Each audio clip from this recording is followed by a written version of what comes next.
大家好，我是老李，今天和大家分享一下如何使用聚光灯的效果。这张图呢，就是我制作好以后的效果图，我们来比较一下之前和之后的效果。好，我们现在像以前一样，先把过去的图层删除掉，我们重新开始做一遍。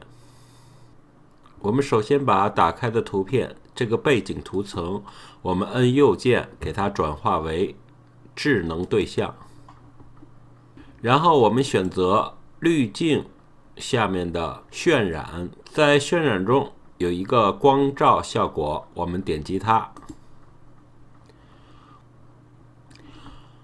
我们在右侧可以看到有3个选项：点光、聚光灯，还有无线光。那我们现在选的就是点光的效果。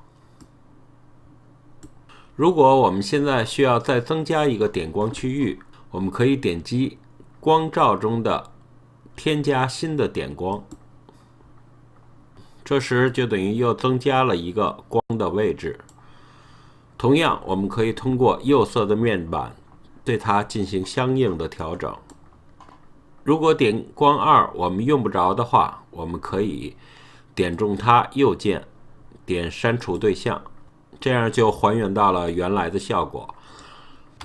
在左上角我们可以看到预设，这个预设现在选的是自定义。当然我们可以下拉菜单去选择自己所要的光源效果。比如说我们可以做一个5处上射光，它所营造出来的效果就是一种射灯的效果。我们现在选择预设为手电筒，这也是经常大家用到的模式。当我们拖动这个圆圈时，它就像一个手电筒一样，去照亮画面的某一个部位。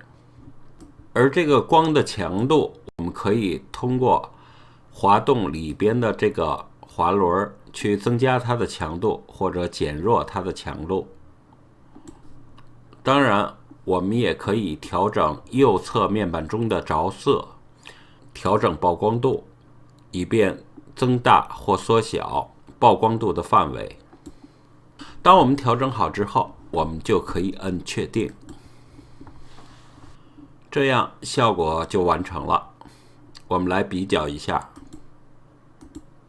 好，这就是我今天和大家所分享的如何在照片上使用手电筒的效果。感谢大家收看，我是老李，下次见。